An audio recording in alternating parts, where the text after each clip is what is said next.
Last class में हमने discuss किया था एवरेज स्पीड और इंस्टेंटेनियस स्पीड के बारे में. So today we will discuss about average velocity and instantaneous velocity. Average as the term sounds, तुमने एवरेज स्पीड पढ़ लिया तो तुम्हें इसका आइडिया लग गया होगा. तो एवरेज वेलोसिटी को हम डिफाइन क्या करते हैं, मैं लिख देता हूं. Average velocity of any body or of any particle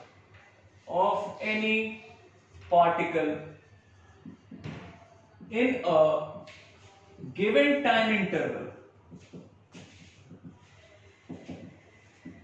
कोई भी टाइम इंटरवल हो सकता है, 0 सेकंड से लेके 5 सेकंड तक, या 0 सेकंड से लेके 10 सेकंड तक, t1 सेकंड से लेके t2 सेकंड तक, कुछ भी. So basically what is average velocity of any particle और of any body in a given time interval? It is defined as displacement. Obviously displacement किसका है? Displacement of the particle or of the body divided by the time interval. जो time interval हमारे पास given है.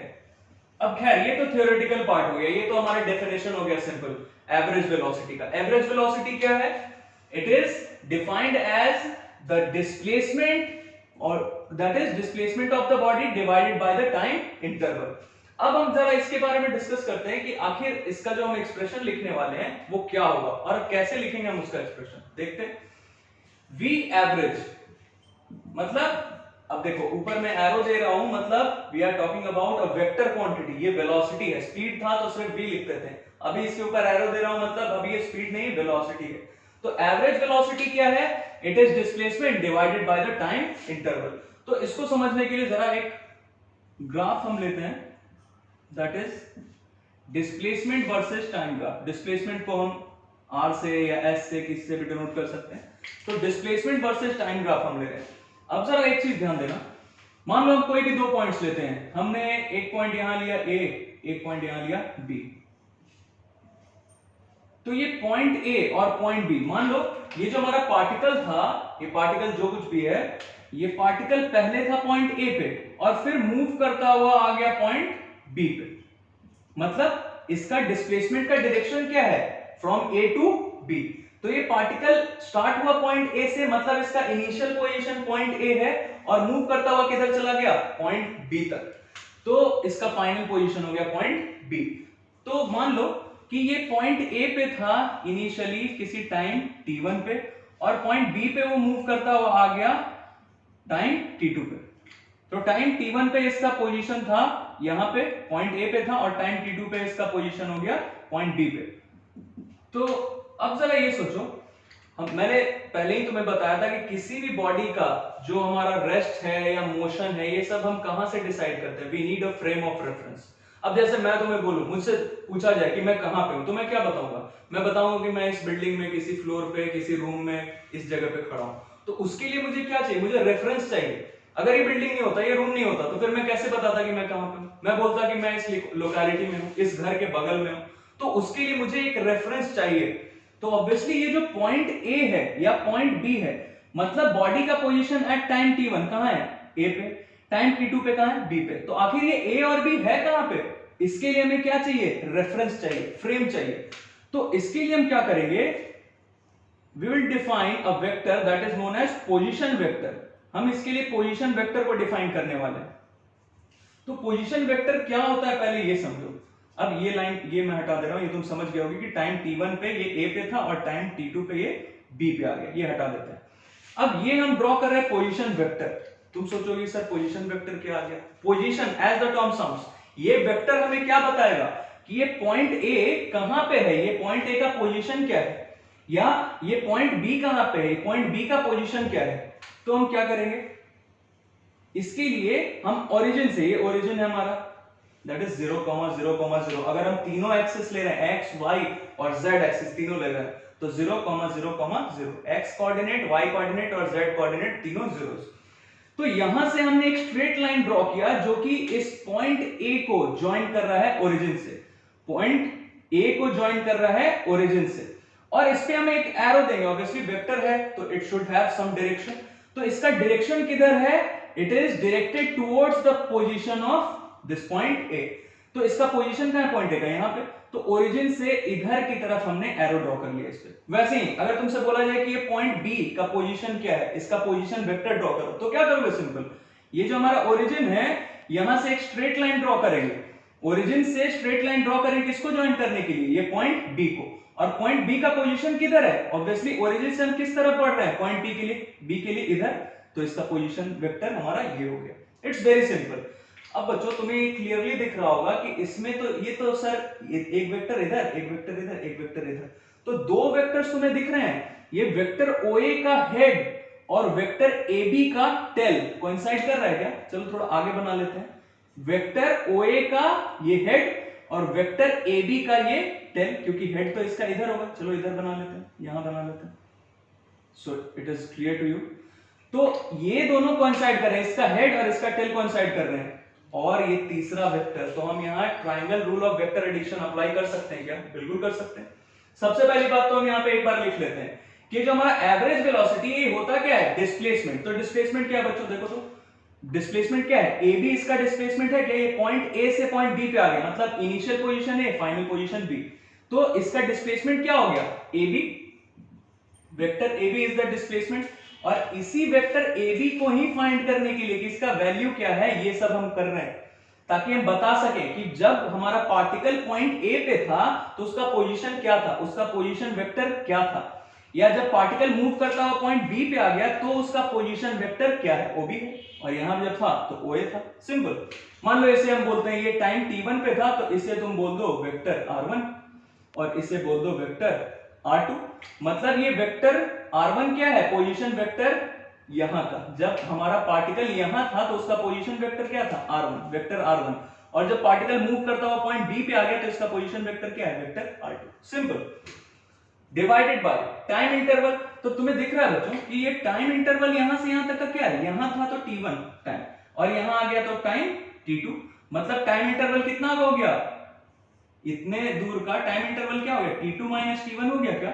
मतलब हमें time interval पता है तो हम लिख लेते हैं t2 minus t1। That's it.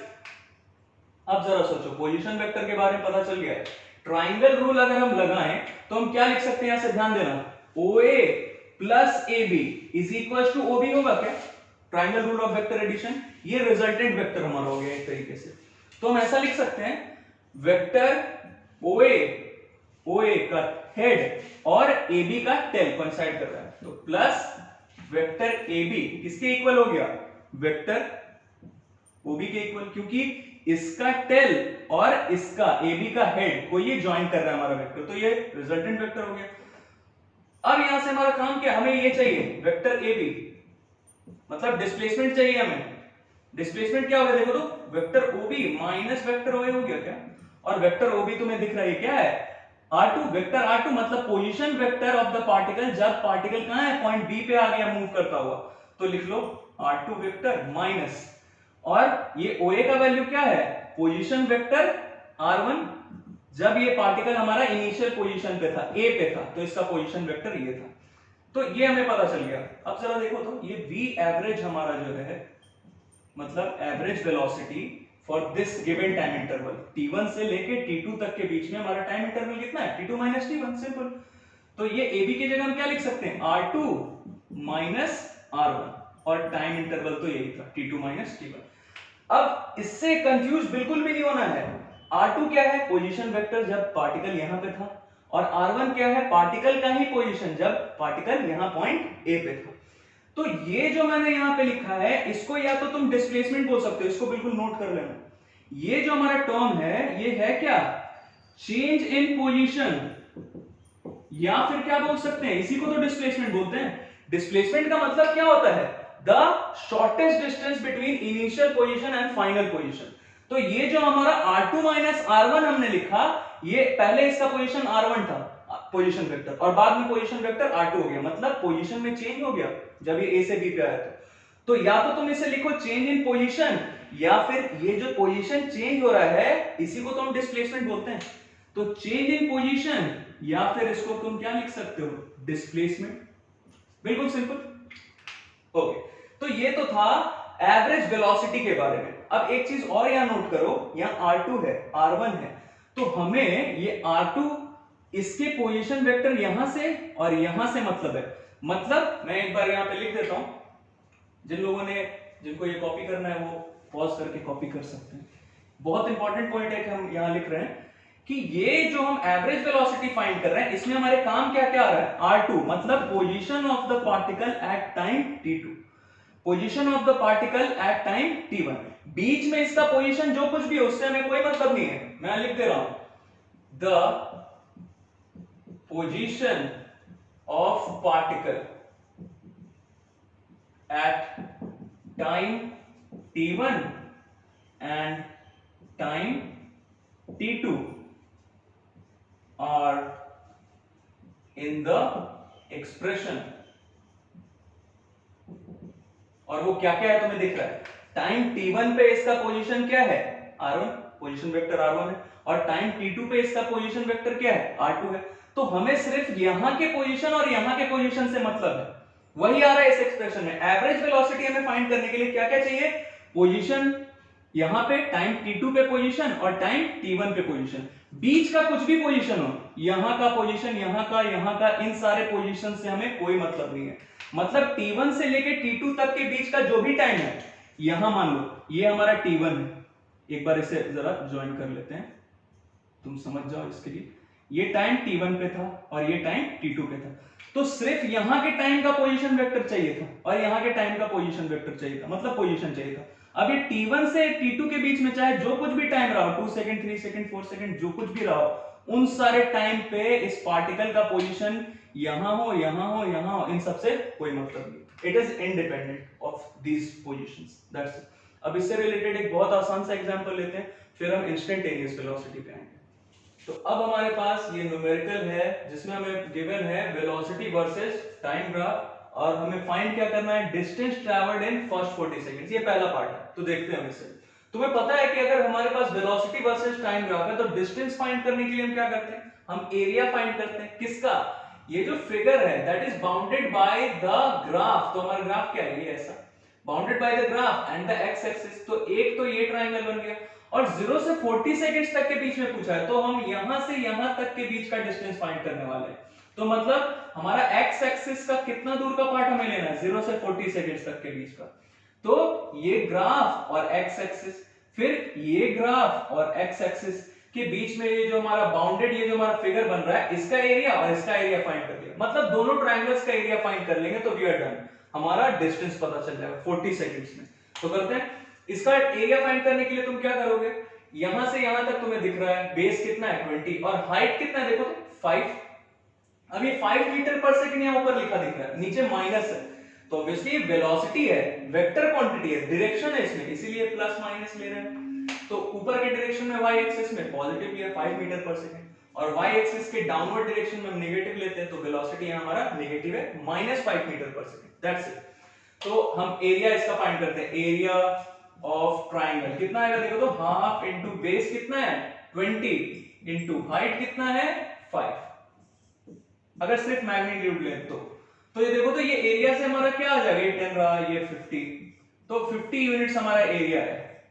तो इस एरिया से हमें क्या पता चल गया कि फर्स्ट 20 सेकंड्स में कितना डिस्टेंस ट्रैवल किया, और फिर नेक्स्ट 20 सेकंड्स में भी उतना ही डिस्टेंस ट्रैवल करना है। तो हम क्या कर सकते हैं, डिस्टेंस ट्रैवल्ड इन 40 सेकंड्स लिख देता हूं, इन 40 सेकंड्स, ये हमारा पहला पार्ट है। डिस्टेंस ट्रैवल्ड इन 40 सेकंड्स कितना हो जाएगा, 50 यूनिट इधर का 50 यूनिट इधर का, ऑब्वियसली मीटर पर सेकंड में और टाइम सेकंड में, तो हमारा डिस्टेंस मीटर में होगा, तो 50 मीटर इधर 50 मीटर इधर, मतलब 100 मीटर हो गया हमारा डिस्टेंस। अब देखो बच्चों, डिस्टेंस हमारा स्केलर क्वांटिटी है, वेक्टर क्वांटिटी नहीं है, इसीलिए हमें इसके बारे में सोचने का जरूरत है कि सर इधर तो पॉजिटिव था और इधर तो नीचे तो नेगेटिव है। हाँ, अगर डिस्प्लेसमेंट फाइंड करेंगे तो फिर ये पॉजिटिव और नेगेटिव का ध्यान रखना पड़ेगा। तो सेकंड पार्ट पे आते हैं। सेकंड पार्ट में क्या फाइंड करना है, average velocity during this period. आ गया ना डिस्प्लेसमेंट का काम यहाँ पे। डिस्टेंस में ये प्लस माइनस का टेंशन लेने की कोई जरूरत नहीं है, क्योंकि हमें डिस्टेंस चाहिए, मतलब सिर्फ मैग्नीट्यूड, स्केलर क्वांटिटी है, तो इधर का 50 और ये -50 होगा, बट हमें सिर्फ मैग्नीट्यूड से मतलब है, क्योंकि we are talking about distance not displacement. तो डिस्टेंस था तो ये 50 इधर का और इधर का 50, दोनों का मैग्नीट्यूड ऐड किया, आ गया distance 100 metre.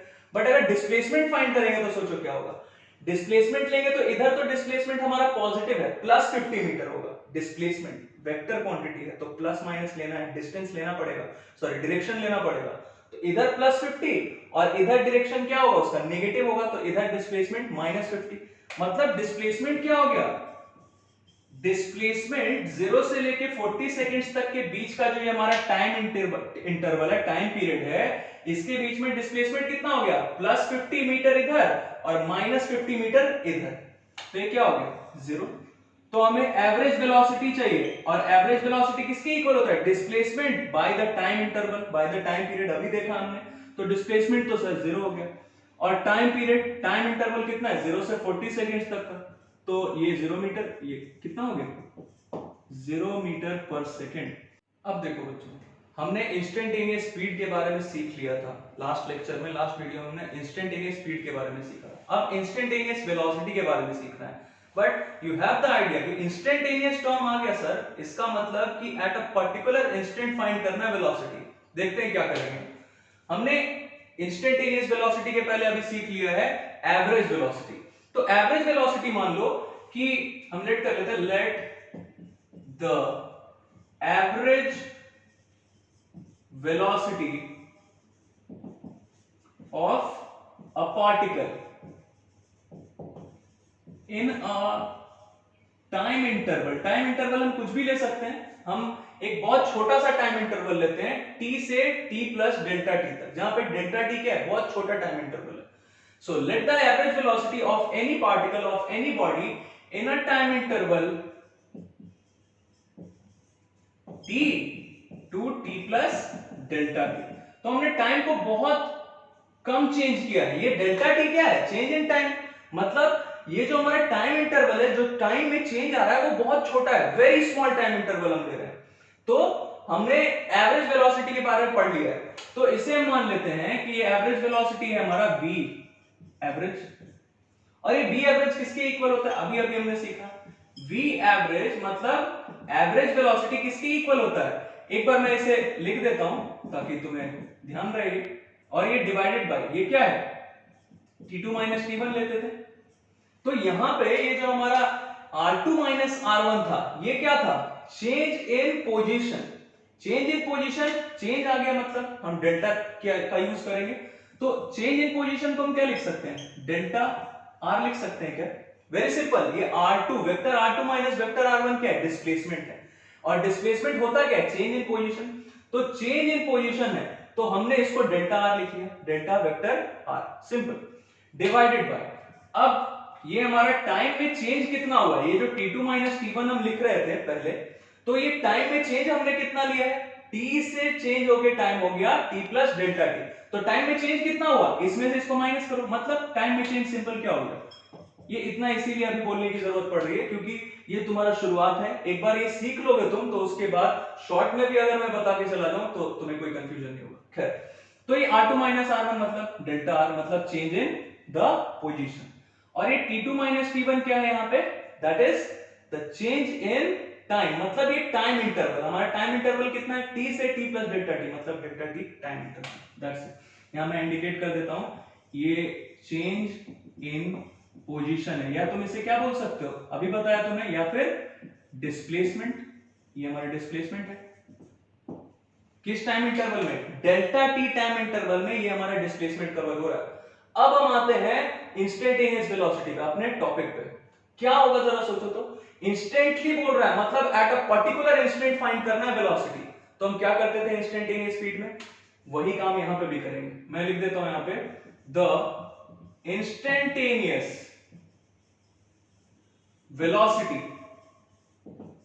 at a time t।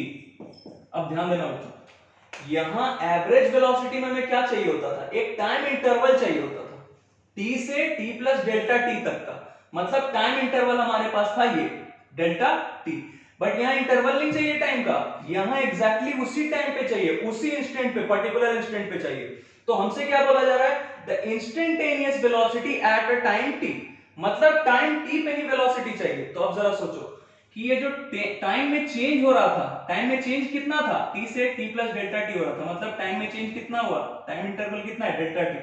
तो अब हमें t पे ही पूछा जा रहा है, मतलब टाइम में चेंज नहीं करना है, टाइम में change it should B zero, almost zero होना चाहिए, लगभग लगभग जीरो होना चाहिए। तो हम क्या करेंगे, लिमिट लगाएंगे, और लिमिट मतलब क्या कि ये डेल्टा t हमारा क्या होना चाहिए, लगभग लगभग जीरो, मतलब टाइम में चेंज होना ही नहीं चाहिए, तभी तो इस टाइम इंटरवल पे, इस इंस्टेंट ऑफ टाइम पे हम पता कर पाएंगे। तो अगर हमें इसी टाइम पे पता करना है तो डेल्टा टी क्या होना चाहिए, मतलब चेंज इन टाइम क्या होना चाहिए, it should be almost zero.